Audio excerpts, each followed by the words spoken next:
하나님 말씀 보시도록 하겠습니다. 고린도전서 10장 13절 한 절의 말씀입니다.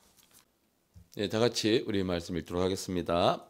사람이 감당할 시험 밖에는 너희가 당한 것이 없나니 오직 하나님은 미쁘사 너희가 감당하지 못할 시험 당함을 허락하지 아니하시고 시험 당할 점에 또한 피할 길을 내사 너희로 능히 감당하게 하시느니라. 아멘. 우리가 감당할 시험 밖에는 허락하지 않으신다라는 말씀의 제목으로 함께 은혜를 나누고자 합니다. 지난 주말부터죠, 시작된 이 산불이 꺼질 기미가 보이지 않고 더 확산돼서 전국적인 산불로 퍼지고자 하는 조짐이 보이고 있습니다. 하나님께서 은혜를 베풀어 주셔서 비를 주셨는데 산불이 전할 정도의 비는 아니라고 합니다. 그래서 우리가 계속해서 이 대한민국의 역대 최악의 이 엄청난 국가적 재난 앞에서 우리가 무엇을 할 수 있습니까? 오직 기도, 기도를 통해서 하나님의 은혜를 구하는 것입니다. 그래서 우리가 나라를 위해서, 특별히 이 나라가 여러 가지로 참 위기 가운데 있습니다. 또 글로벌 세계적인 경제적인 위기에 놓여 있고요. 또 모든 것이 지금 미국을 중심으로 세계 경제가 재편되고 있는 이 상황에 놓여 있어서 정말 대한민국이 빨리 나라가 정상화되어지고 지도자가 바르게 세워져서 이제는요 정말 우리가 이렇게 나라 안에서 쪼개지는 것이 아니라 자국의 경제를 위해서 모든 나라가 마찬가지입니다.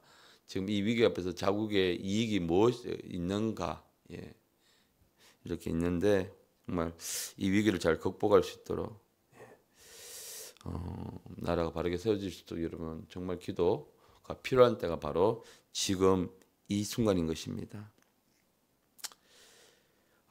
정말 아직 우리 지역에는 이런 피해가 없습니다만은 또 많은 분들이 지금 희생을 당하고 감당할 수 없는 피해들이 확산되고 있는 이때 있습니다. 그래서 정말 우리가 기도하면서 우리 교회가 작은 힘이지만 어떻게 도울 수 있을까 고민해야 될 시점이 바로 이 시점인 것입니다. 그래서 우리가 기도하면서 하나님께서 이 나라에 닥친 이 위기를 극복할 수 있는 길을 열어달라고 지혜를 구하고 은혜를 구해야 하겠습니다. 여러분 성경에는요 이처럼 이 고난에 대해서 성경을 우리가 살펴보면 고난이 오는 이유, 고난이 오는 이유가 한 세 가지 정도로 우리가 나눌 수가 있는데요. 첫 번째, 각 사람에게나 하나님께서 연단하시기 위해서요. 먼저 그것을 연단하시기 위해서 하나님께서 시험을 주십니다. 베드로전서 4장 12절 말씀에는요. 사랑하는 자들아 너희를 연단하려고 오는 불시험을 이상한 일 당하는 것 같이 이상히 여기지 말고라고 하셨습니다. 그래서요. 하나님께서 우리를 연단하시기 위해서 시험을 주시는 경우가 있고요. 그리고 마귀가 주는 고난이 있습니다. 욥기서 2장 6절 7절 말씀에 보면 여호와께서 사탄에게 이르시되 내가 그를 내 손에 맡기노라 다만 그의 생명은 해하지 말지니라. 사탄이 이에 여호와 앞에서 물러가서 욥을 쳐서 그의 발바닥에서 정수리까지 종기가 나게 한지라. 이렇게 또 마귀가 주는 고난이 있고요. 그리고 또 나머지 한 가지는 자신의 실수나 혹은 욕심 때문에 받는 고난이 있습니다. 야고보서 1장 14절 말씀에 오직 각 사람이 시험을 받는 것은 자기 욕심에 이끌려 미혹됨이니.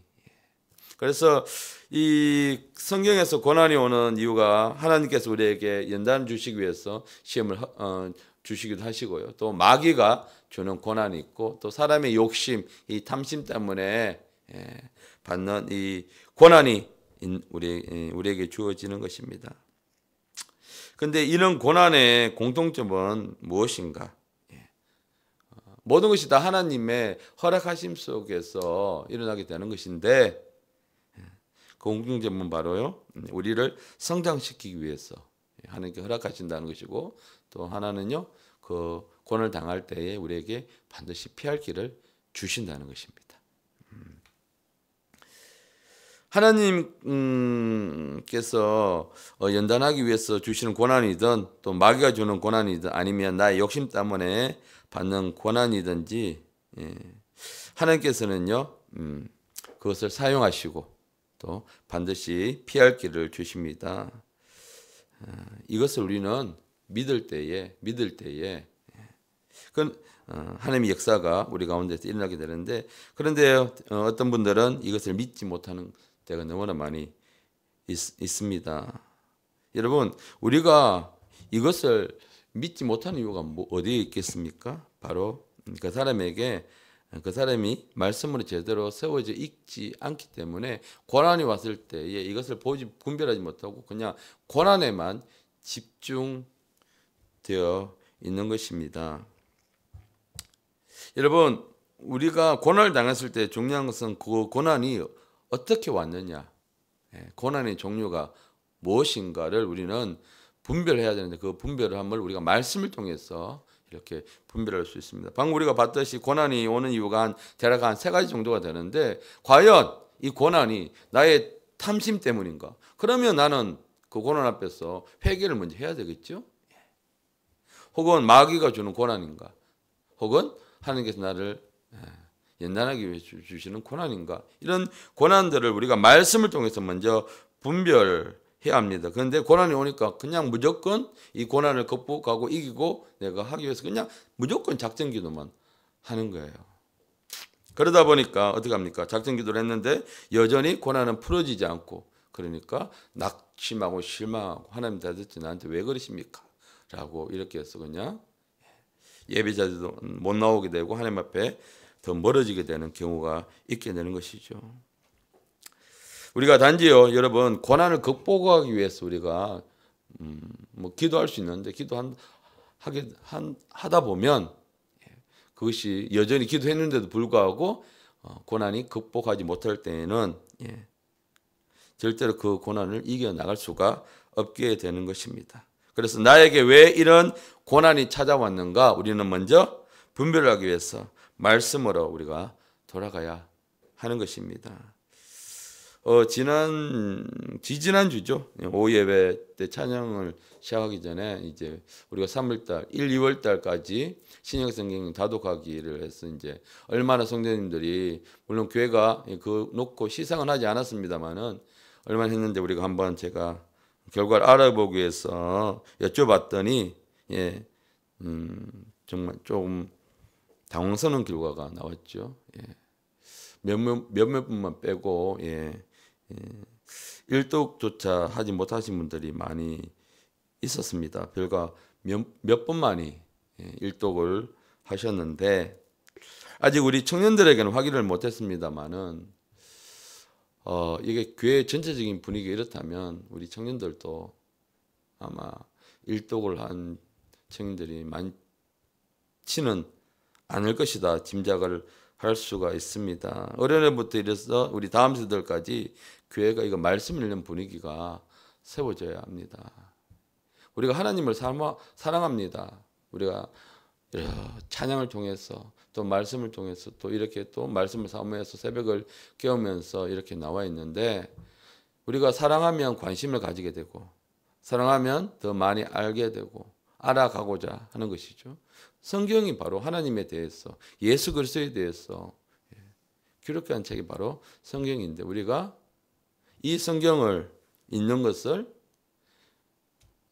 게을리하고 읽지 않고, 그럼 우리는 어떻게 하나님을 알아가고, 아무리 몇십 년 동안 신앙생활을 오래 하더라도 말씀을 우리가 제대로 알지 못하면 우리가 이렇게 분별할 수가 없게 되는 것입니다. 결국 어떻게 신앙생활을 하게 되느냐, 내가 신앙생활을 하면서 세워놓은 가치관을 가지고 분별하게 되고 판단하게 되고 그렇게 신앙생활을 하게 되죠. 그러면 결국 이런 여러 가지 시험이 왔을 때에 내 가치관으로 하나님을 판단하게 되게 되는 수밖에 없게 되는 것입니다. 그래서 우리는요, 말씀 앞에서 정말 하나님 앞에 다시 말씀으로는 돌아가야 하는 것입니다. 여러분 우리가 잠시 당할 고난 당할 때만 하나님을 찾는 이 어린 신앙에서 벗어나서 그리스도의 장성한 분량에 우리가 이르기 위해서는요. 우리가 말씀을 읽어야 합니다. 언제요? 매일매일 우리가 읽어야 하고, 그리고 직분자 정도 되고 중직자 정도 되면 매일매일 하루에 5장 이상씩, 최소한 내가 1년에 1독 이상씩, 직분자, 중직자 이상들은 그렇게 분량을 정해서 말씀을 읽으셔야 합니다. 저도 어릴 신앙이 있을 때 1년에 1독 하는 분들을 굉장히 위대한 분으로 봤습니다. 와, 대단하다. 어떻게 1년에 성경을 1독을 할 수 있을까? 그렇게 했는데, 요즘 걱정방송에서 이제 성경의 무림고수들을 소개하는 그런 프로그램이 있는데, 거기서 성경을 좀 읽는다, 내가 고수다라고 하시는 분들이 1년에 10독을 하시는 분들, 그리고 지금까지 100독을 하신 분들, 정말. 근데 그런 분들이 한두 분이 아니고 굉장히 많다는 것을 제가 깨닫게 됐고, 또 그런 분을 통해서 하나님이 역사가 어떻게 일어나는지도 간증을 들으면서 정말 참 많이 부끄러웠습니다. 여러분, 우리의 믿음 어디서 나옵니까? 바로 말씀에서 나옵니다. 예배 잘 드리는 거 참 중요합니다. 또 기도 많이 하는 거 정말 중요합니다. 근데 우리가요, 이 믿음은 우리가 어디서 세워지느냐? 바로 이 말씀을 통해서 세워지게 되는 것입니다. 함께 읽겠습니다. 로마서 10장 17절 말씀입니다. 그러므로 믿음은 들음에서 나며 들음은 그리스도의 말씀으로 말미암느니라. 아멘. 우리가요, 하나님께 믿음으로 우리가 나갈 때 어떻게 나가야 하느냐? 바로 이 믿음으로 하나님 앞에 나가야 합니다. 히브리서 11장 3절 말씀에 믿음으로 모든 세계가 하나님의 말씀으로 지은 줄 우리가 아나니. 여러분, 이 말씀 믿으십니까? 이 말씀 믿으십니까? 모든 세계가 하나님의 말씀으로 지은 줄 우리가 안다고 그랬습니다. 근데 우리가요, 이 말씀을 믿는다는 것, 말씀 믿는다는 것은 내가 믿기 위해서, 이 말씀이 지금 나한테 내가 믿어지지 않는데 믿기 위해서 노력하는 것이 믿음이 아니고요. 이 말씀이 그냥 내 속에 믿어지는 것. 하나님의 말씀으로 모든 것이 만들어졌고 모든 것이 운행된다는 것을 믿는 것이 바로 믿음인 것입니다. 그래서요, 11장 6절에는 믿음이 없이는 하나님을 기쁘시게 하지 못하나니. 우리가 예배를 드리러 나올 때에 믿음 없이 그냥 나오면 그 예배는 하나님 기쁘게 받으시는 예배가 결코 될 수가 없다는 것입니다. 그래서 하나님께 나아가는 자는 반드시 그가 계신 것과, 그렇죠?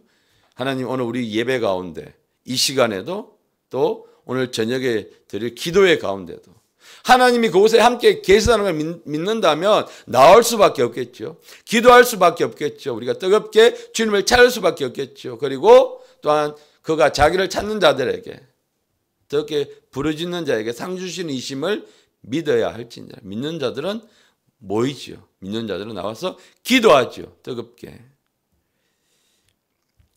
우리가 하나님의 기쁨이 되기 위해서는 우리는 믿음으로 나가야 합니다. 그리고 하나님께서 우리 눈에는 보이지 않지만 지금 살아계시다고 믿고 우리가 나갈 때에 그곳에 강력한 하나님의 기름 부으심이 역사하게 되는 것입니다. 우리가 이제 어린아이 신앙을 좀 버려야 합니다. 단지 예수님을 우리의 고난을 해결해 주는 그런 해결사 정도로만 하나님을 이용하는 그런 아주 수준 낮은 그냥 초신자의 처음 우리 하나님을 만나고 믿는 그런 수준의 신앙을 버려야 한다는 것입니다.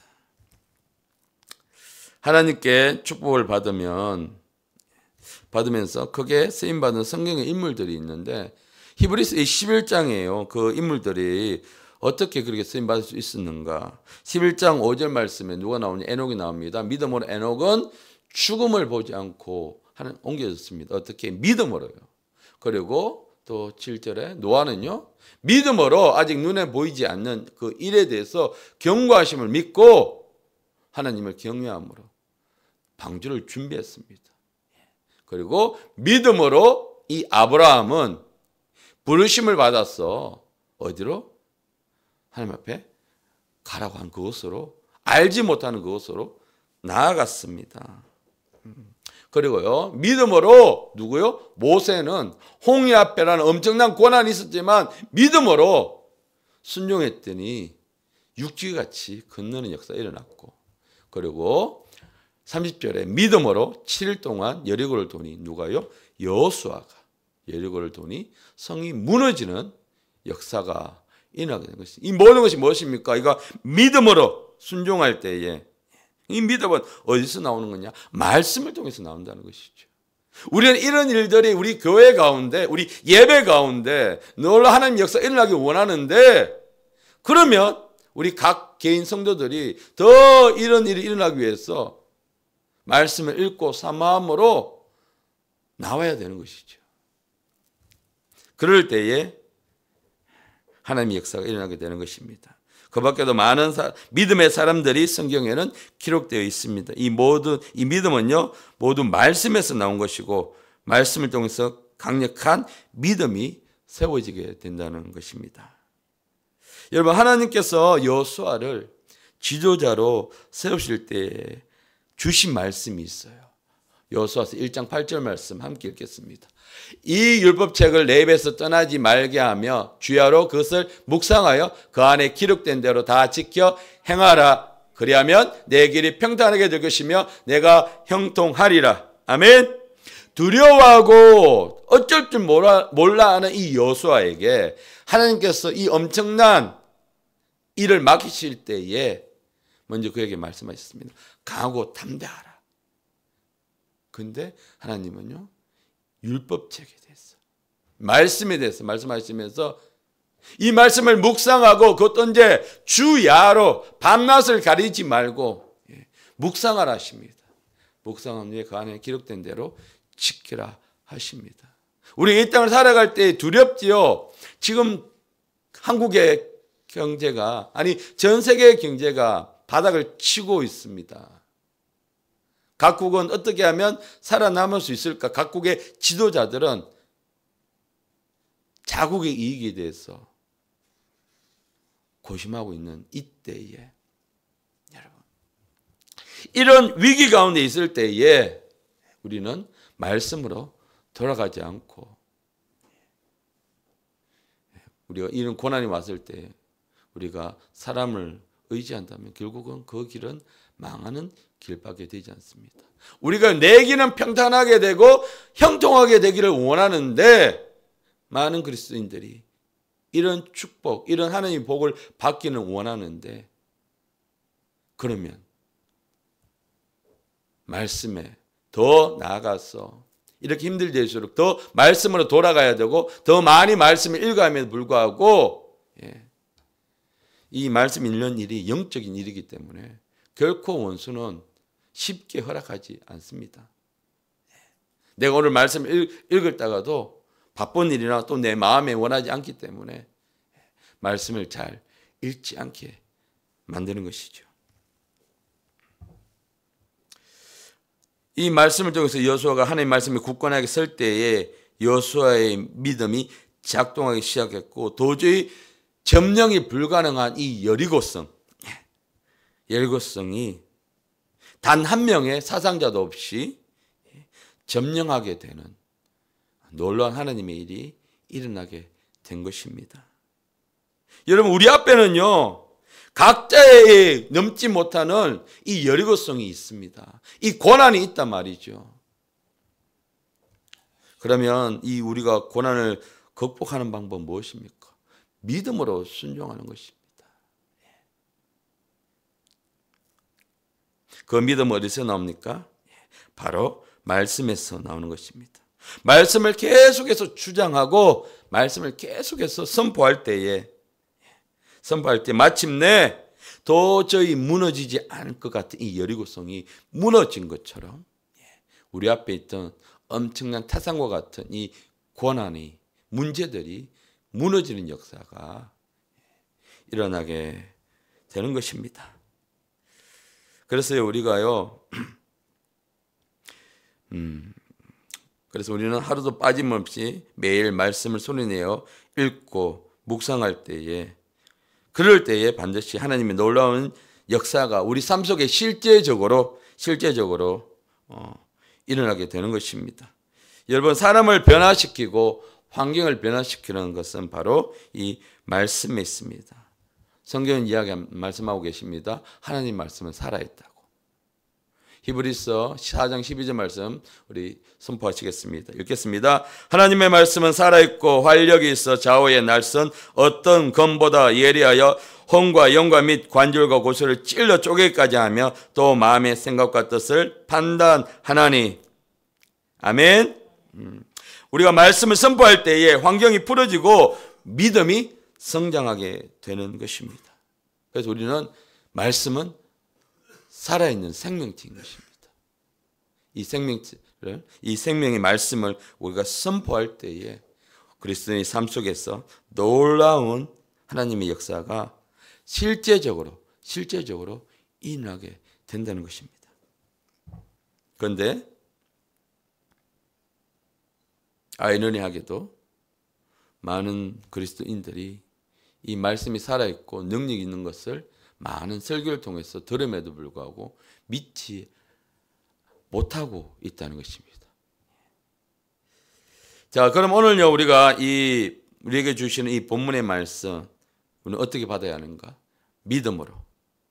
우리에게 주신 말씀 우리가 믿음으로 받아야 합니다. 믿음으로 이 말씀을 받지 못하면요 우리 앞에 있는 결코 이 여리고성은 절대로 무너지지 않고 무너질 수가 없습니다.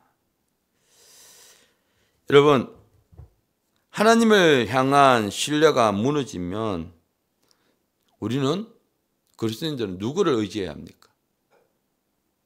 기도해도 내가 말씀을 읽어도 내 환경 그대로라고 하는 이야기하는 분들이 계십니다.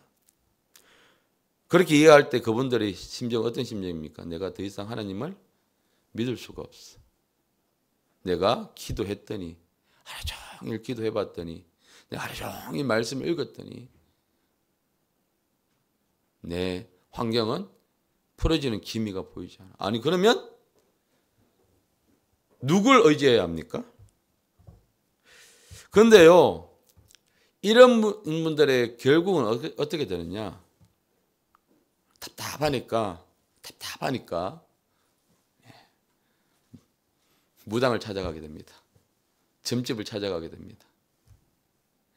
그리고 이런 분들이 대부분 이단에 빠지게 됩니다. 그 틈을 원수 마귀는 절대 놓치지 않습니다. 아니 하나님보다 더 신뢰할 수 있는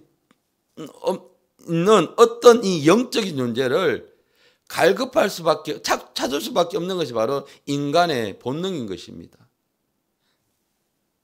그 틈을 원수 마귀는 절대 놓치지 않습니다. 그래서 이 교회 중직자 맞으신 분들이 또는 직분자들이 그렇게 연말만 되면 연초만 되면 점집을 찾아가고 무당을 찾아가고 그런 일이 왜 일어나겠습니까? 그들의 내면 속에는 나는 더 이상 하나님을 찾을 수가 없어. 아니 하나님을 믿을 수가 없어. 나는 더 이상 내가 교회에서 중직을 맡고 있고 내가 오랫동안 직분을 맡고 있고 여러 가지 봉사를 하고 있는데 그럼에도 불구하고 점집을 찾아가고 무당을 찾아가서 내가 올해에는 우리 자식들이 내 사업이 어떻게 될까요? 하는 것은 그 속에 하나님을 향한 신뢰가 무너지고 불신이 있다는 것입니다. 여러분 그런 사람은 마지막 때에 올라갈 수 있을까요? 그런 사람은 나중에 천국에 들어갈 수 있을까요? 불가능하죠. 그런 분들이. 여러분, 이처럼 우리 안에 이 하나님을 향한 믿음이 조금이라도 의심하는 이런 불신이 나도 모르게 있다면 우리는 빨리 회개해야 합니다. 그 마음을 가지고는 우리가 하나님 앞에 올라가지도 못하고 천국에 들어가지도 못하게 되는 것입니다. 여러분, 댐이 무너지는 것은 아주 미세한 구멍에서부터 시작되는 것입니다. 우리 신앙도 아주 이런 작은 불신의 틈에서부터 문을 줄 수밖에 없는 것입니다. 그래서 아주 그 미세한 틈을 원수 마귀는 파고들었어. 그 사람에게. 그 사람의 신앙이 무너뜨릴 수밖에 없도록 그걸 시험하고 유혹한다는 것이죠. 그래서 베드로전서 5장 8절에 이렇게 말씀하십니다. 근신하라, 깨어라. 너희 대적 마귀가 우는 사자같이 두루 다니며 삼킬 자를 찾나니. 우는 사자들, 배고파서 우는 사자들은요, 무리에 공격을 하지 않습니다. 납작 엎드렸어. 무리에서 이탈하거나 조금의 방심을 하고 있는 그 한 마리 틈을 사자는 엿보고 있는 것입니다. 그 아주 미세한 틈 속에서요, 사냥감을 찾고 있는 것처럼 아주 미세한 틈이 벌어진 그 틈을 원수 마귀는 지금 노리고 있는 것입니다. 누구를요? 믿지 않는 사람들 아닙니다. 바로 내가 교회를 다니고 내가 구원받았다고 하는 그리스도인들 노리고 있는 것입니다. 그래서 우리는 깨어 있어야 합니다. 우리는 기도해야 합니다. 그리고 우리는 말씀을 읽어야 합니다. 자, 우리 다시 이제 본문으로 돌아가서 우리 본문을 다시 오늘 읽었는데 본문을 다시 한 번 더 읽을 때 그냥 읽지 마시고 선포하면서 다시 한 번 더 내용을 깊이 묵상하면서 이 말씀을 읽도록 하겠습니다. 함께 읽겠습니다. 사람이 감당할 시험 밖에는 너희가 당한 것이 없나니 오직 하나님은 미쁘사 너희가 감당하지 못할 시험 당함을 허락하지 아니하시고 시험을 당할 즈음에 또한 피할 길을 내사 너희로 능히 감당하게 하시느니라. 아멘. 사실은 이 말씀을 읽고 묵상하는 것 자체로 우리가 충분한 설교가 되고 또 예배가 되는 것입니다. 될 수 있습니다. 여기서 나오는 시험은요, 히브리어로 페이라스모스라고 하는 단어인데 이 단어의 뜻은 무엇인가 하면 시험, 유혹, 시련이라는 뜻이 있습니다. 사람이 감당할 시험. 그래서요, 여기에 깊은 뜻은 바로 유혹, 시험의 의미가 더 강하게 있습니다. 누구로부터 오는? 원수 마귀로부터 오는 시험, 유혹, 또 그리스도인들 무너뜨리고자 하는 원수가 주는 시련들, 이런 뜻이 더 강하게 있습니다. 그래서 이 시험은 마귀가 성도들을 무너뜨리기 위해서 주는 유혹 혹은 시험으로 우리가 더 정확하게 해석할 수 있습니다. 그러면서 사람이 감당할 시험 밖에는 내가 당할 것이 없나니. 이 말은요, 사람이라면 누구나 이 시험과 유혹 또는 시련을 충분히 뭐 할 수 있다? 감당할 수 있다. 그러니까 각자에게 오는 고난의 무게가 다 다르죠. 하나님 허락하시는 무게가 다 다릅니다. 다 다르기 때문에, 근데 하나님께서 이 허락하시는 혹은 원수가 주는 이 모든 시험과 유혹의 이런 강도나 다 사람이 감당할 수가 있다는 것입니다. 사람이 뭐 한계를 넘어서 도저히 감당할 수 없는 이런 시험이나 시련이나 고난이 아니라는 것입니다. 그런데 우리는요, 우리가 느끼는 느낌은 다르죠. 도저히 감당이 안 돼. 이렇게 느끼지만 하나님께서 허락하시는 이 모든 유혹의 강도는 충분히 우리가 감당할 수가 있다는 것입니다. 그런데요, 여기서 좀 더 중요한 것은 오직 하나님은 미쁘사 너희가 감당하지 못할 시험 당함을 허락하지 아니하신다는 이 구절인 것입니다. 하나님은 미쁘사. 아무리 사탄이라고 해도 하나님이 허락하지 아니하시는 시험과 유혹과 시련은 결코 성도들에게 줄 수가 없다는 것입니다. 그 모든 것이 뭐다? 하나님의 통제 안에서 원수가 사람들에게 유혹하고 시련을 주고 한다는 것입니다. 그러니까요, 하나님은요, 성도들에게 고난을 줄 때에 어떤 사람이 2개, 3개까지 겹쳐서 고난이 올 때도 있지요. 그런데요, 이 모든 것이 하나님 그 사람이 감당할 만하니까 오늘 말씀에 의하면 허락하시고 주신다는 것입니다. 감당할 만하니까. 그러니까 인간 사람의 한계의 상황을 넘어서 그런 시험이나 고난은 결코 일어나지 않는다는 말과 똑같은 것입니다. 그런데 우리가 여기서 오해하지 말아야 될 건 뭐냐 그러면 내 힘으로 이것을 극복할 수 있다. 감당한다는 것이 이것을 극복해서 내가 이겨나갈 수 있다는 이런 문제가 아닙니다. 감당하고 이겨나갈 수 있는 힘은 누가 주시느냐? 오직 하나님께서 주시는 것입니다.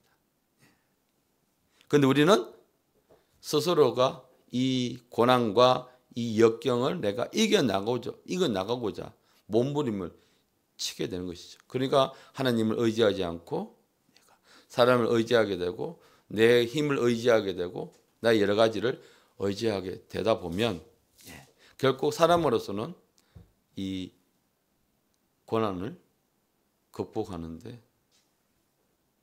극복할 수가 없습니다. 오직 하나님이 주시는. 그래서 하나님께서 먼저 말씀하신 게 오직 하나님은 뭐하사? 미쁘사. 이 미쁘신 말씀의 뜻은요, 바로 피스토스라고 하는 히브리어로 믿을 만한, 신뢰할 만한, 신실한 등의 뜻이 있습니다. 오직 이 하나님만이 우리가 믿을 수 있고 하나님만이 우리가 신뢰할 수 있고, 그러니까 우리가 시험을 당할 때 누구를 의지해야 하느냐? 앞에 보면 오직 하나님. 오직 하나님. 우리가 이것을 믿을 때에 이 말씀을 우리가 믿음으로 받을 때에 우리가 좌절하지 않게 되고요. 또 믿을 때에 고난은 하나님 나에게 축복을 주시기 위한 예고편이구나 라는 것을 믿음으로 받게 되는 것이죠. 그런 역사가 우리 가운데 일어나게 되는 것입니다. 우리가 당하는 시험은 결코 우리 혼자만의 시험이 아니라는 것입니다. 시험 당함을 허락하지 않는다. 감당하지 못한 시험 아예 하나님께서 안 주신다는 거예요. 그러니까 나에게 오는 이런 고난이나 혹은 우리 가정에 있는 이런 여러 가지 고난과 시험들, 어려운 환경들이 우리가 감당할 수 있을까 하나님 우리에게 허락하신다는 거고요. 우리가 도저히 감당할 수 없어서 사람이 감당할 수 없는 시험은 애초에 하나님이 우리에게 주시지 않는다는 것입니다. 그리고 하나님은요, 우리가 시험 당할 때 결코 우리를 혼자 내버려 주지 않습니다. 왜냐하면 그분이 바로 우리의 아버지가 되십니다. 아멘. 그래서 하나님께서는 욥에게 시험이 올 때도 2장 6절에 여호와께서 사탄에게 이르시되 내가 그를 내 손에 맡기노라. 그런데 다만 생명은 해하지 말라라고 딱 제안을 주신 것입니다. 사단의 시험조차도 하나님께서 통제를 하십니다. 사랑하는 자녀를 보호하시는 하나님의 손길을요, 우리가 느낄 수 있는 구절이 바로 이 구절입니다. 고난당하면 우리는 혼자처럼 느껴지지만 하나님의 울타리가, 하나님의 손이, 그것을 우리가 믿음으로 볼 수 있는 눈은요, 오직 말씀을 통했어요. 말씀을 통해서 우리의 믿음이 세워지고, 말씀을 통해서 기도하고, 말씀을 통해서 믿음이 세워져서 하나님 앞에 나올 때 그 울타리가 보이게 되고, 그 하나님의 손을 우리가 볼 수 있는 눈이 열리게 된다는 것입니다. 그래서 여러분, 우리가 이 구절을 믿음으로 받을 때에 우리에게 하나님의 역사가 일어나게 되는 것입니다. 자, 우리 그러면서 마지막에 시험을 당할 점에 또한 피할 길을 내사 너희로 능히 어떻게 감당하게 하신다. 시험과 시련으로 고통당하는 자녀를 그냥 두고 보지 않으시고 극복할 수 있는 지혜와 힘을 주시는 분이 바로 우리 아버지 하나님이십니다. 그래서 우리 힘으로 이것을 극복하는 것이 아니라 이 사람이 이 고난을 가지고 힘들어지면 버틸 수가 있다는, 감당한다는 것도 버틸 수가 있다는 것입니다. 근데 그 버티고 극복하는 힘이 누가 주시느냐? 바로 우리 하나님께서 주신다는 것입니다. 시험을 당할 쯤에 늘 지켜보고 계시는 우리 아버지께서 이 자녀가 피할 수 있는 힘과 지혜와 모든 것들을 아버지께서 주신다는 것입니다. 여기서 피할 길은요, 피할 길은 출구, 결과라는 뜻이 있고 또 하나의 뜻은 포위를 당한 군사들이 포위를 당해서 도저히 상황을 극복할 수 없는데 도망갈 수 있는 좁은 길이 열린다는 그런 의미가 있습니다. 포위를 당하면 이제는 절대절명의 위기 가운데 있는데 그 위기 속에서 아주 작은 그 길이 열림을 통해서 그 위기를 극복할 수 있다는 의미로 사용되는 단어가 바로 이 피할 길이겠습니다.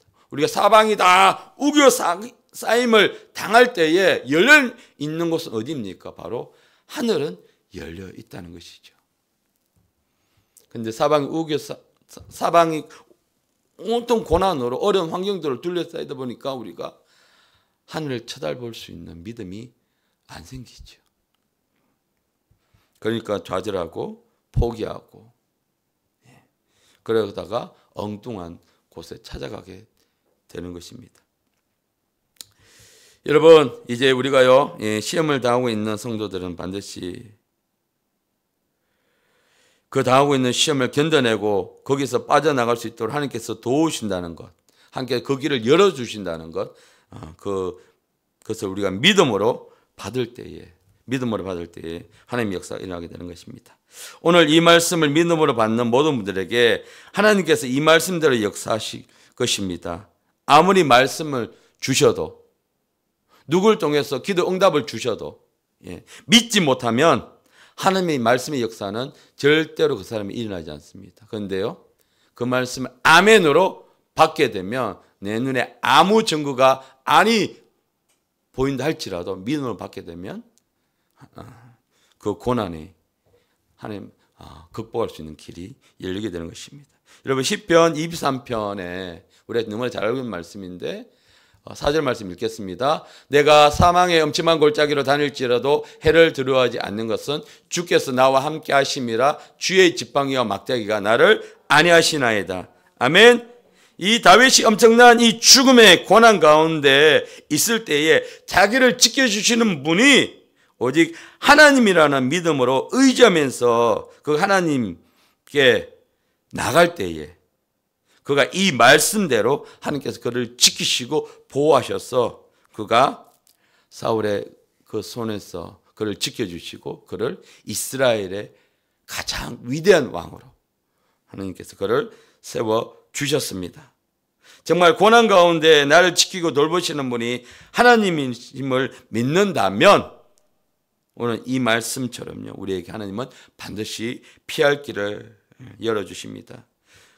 그러므로 고난 때문에 우리는 절망하지 마시고, 고난은요, 하나님께서 우리에게 주시는 축복의 예고편이다. 고난 오게 되면 반드시 하나님의 갑절의 축복이 따라온다는 것을 우리가 믿음으로 받고 선포할 때에 하나님께서 예비하신 풍성한 축복을 누릴 수 있게 되는 것입니다. 오늘 하루도 우리가 이 말씀을 붙잡고 또 하나님 주시는 풍성한 그 은혜 속에서 축복을 경험하는 모든 제자교회 성도님 되시길 예수님 이름으로 축복합니다.